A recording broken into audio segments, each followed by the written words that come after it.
I hear you, America. COVID-19 has just messed up your life, forcing you to stay in your own home. Can you imagine? You lost your job, you poor thing. Oh, what a disaster. Someone in your family got COVID-19. Oh, bad break. Guess what? You're not alone. You're not the only one, and it's not the end of the world. We've been through far worse than this, and we'll get through this as well. The difference is our society right now in the United States is pretty much spoiled rotten. We have more than our ancestors ever had. 2, 3 cars in the garage, television sets in every room, computers in every room. Everybody's got a $1,000 iPhone. We're spoiled. We're able to get whatever we want, whenever we want, the minute we want it.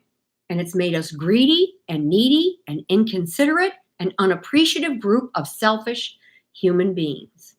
If you live in the United States of America, you have absolutely nothing to complain about.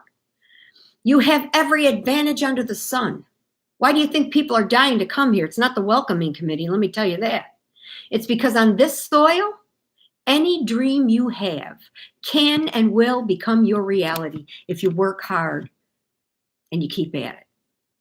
Our grandparents stood in line for hours, a loaf of bread and a piece of cheese.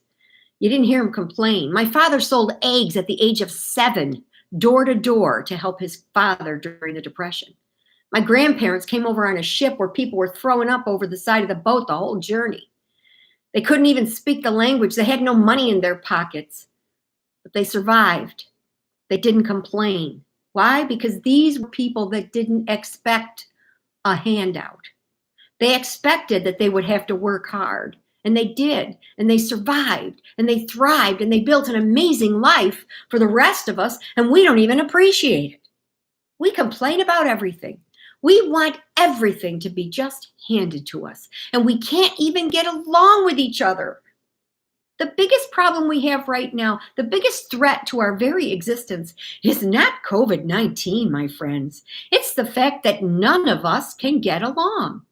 It's the fact that we fight with each other verbally on social media, and we stand in the middle of our neighborhoods and argue with each other and fight with each other over nothing. It is the hate we feel that's going to destroy us. Yeah, hatred is our biggest and most dangerous enemy. If we could work together to try to defeat COVID-19, we would be in such better shape. But instead, we fight each other. We throw the blame around. Nobody's taking responsibility for anything.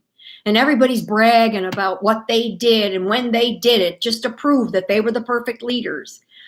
And they were on top of this. Well, guess what? The reality is you were not on top of this. Because if you were such great leaders, you would have all put your differences aside and worked together for the betterment of mankind. But you didn't do that. No, you didn't, because you're a spoiled, rotten society, because you haven't had to work the way that our parents and grandparents did. You have no idea what it means to be without. And yeah, I do understand there are people in our country, millions, who are not working right now, who have no money, no income. Many are finding it difficult to put food on the table. But let me ask you this. Can you sell one of your TV sets or maybe one of your iPhones? Can you cancel your cable, or are you too good for that? Can you make a pot of potato soup? Will your kids eat that? Because I haven't had any income since March 2nd. I canceled every expenditure that wasn't absolutely necessary. I traded my car in for a cheaper one with less insurance. The only thing I spend money on right now is housing, food, and utilities, because it's time for me to tighten my belt. It's time for me to try to think of a new way to increase my income, lower my overhead. It's not time for me to cry about things or to blame everyone else. This is life, people. This is history. Put your big pants on and start getting along with people. Love one another. That's the only thing that's going to make this situation any better. Quit your whining and do something productive.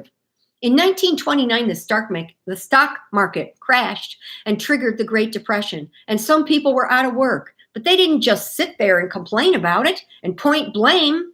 No, they did something. They turned empty lots into community gardens. They took in boarders. They did without. The catchphrase in 1929 was use it up, wear it out, make do, or do without. Can you imagine telling your kids that? I know there are many people in our country who are sacrificing.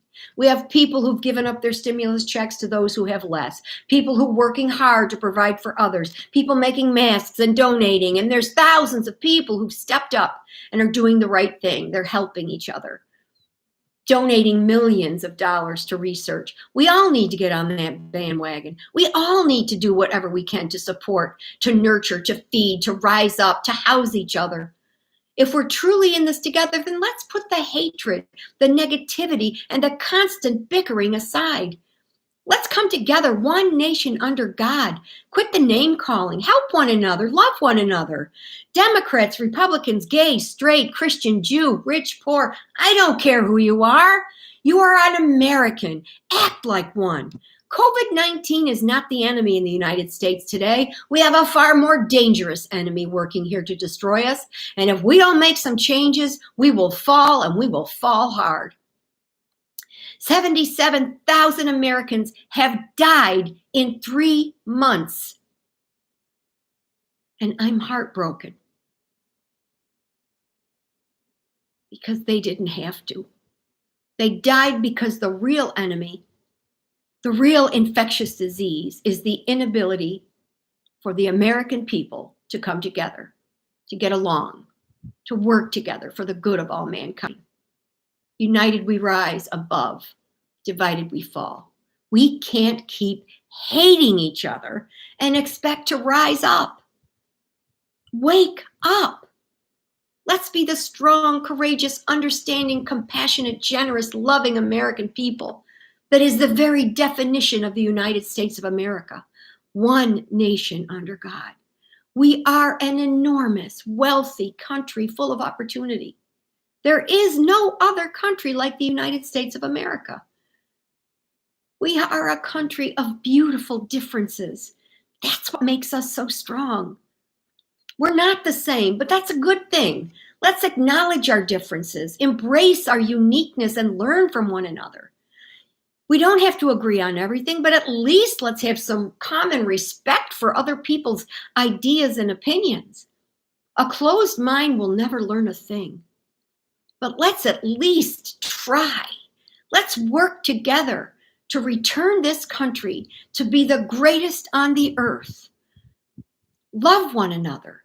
Let's not be afraid. Let's be determined to be the country that is united.